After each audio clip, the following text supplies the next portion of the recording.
Bienvenue dans cette nouvelle vidéo de Lexical Info. Mali, entre Barkhane et Wagner, la guerre de communication fait rage. N'oubliez pas de vous abonner juste en bas de cette vidéo à Lexical Info. Le groupe russe Wagner mènerait une bataille de com sur les réseaux sociaux, flirtant avec la désinformation.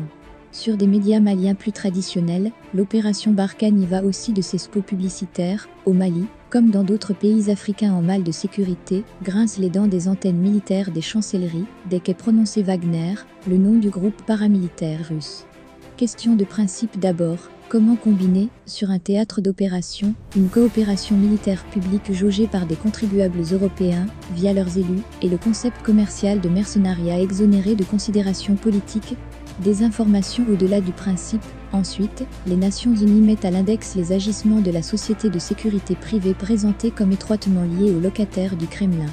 Le 27 octobre dernier, un groupe d'experts de l'ONU appelait le gouvernement centrafricain à mettre fin à toute relation avec les paramilitaires russes accusés de harceler et d'intimider violemment des civils.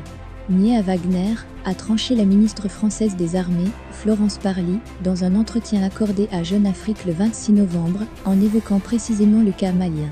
Selon elle, la présence du groupe au Mali serait inacceptable. Et une dimension non négligeable du débat se fait jour, celle de la communication, qui va d'opérations de séduction à des campagnes déceptives, voire à la diffusion de fake news. Sans mettre formellement les acteurs russes à l'index, la ministre a ainsi attribué le blocage d'un convoi de l'armée française à une action de désinformation plus large dont l'objectif est assez simple, faire partir la communauté internationale des pays concernés. Compétiteur en Afrique, le groupe Wagner l'est assurément. Hyperactif sur le terrain de la com aussi, si l'on en croit un article du quotidien français Le Figaro. Depuis la Russie, cette armée de l'ombre, qui ne veut ni confirmer ni infirmer un déploiement au Mali, contournerait la modération des réseaux sociaux en associant des légendes codifiées à des clichés de contextes militaires explicites. Des uniformes maliens y sont reconnaissables. Le mot orchestre, par exemple, ferait référence à une escouade constituée, tandis qu'instrument de musique désignerait une arme et symphonie une opération en cours. Telegram, Twitter et TikTok seraient le terrain de jeu favori de Wagner.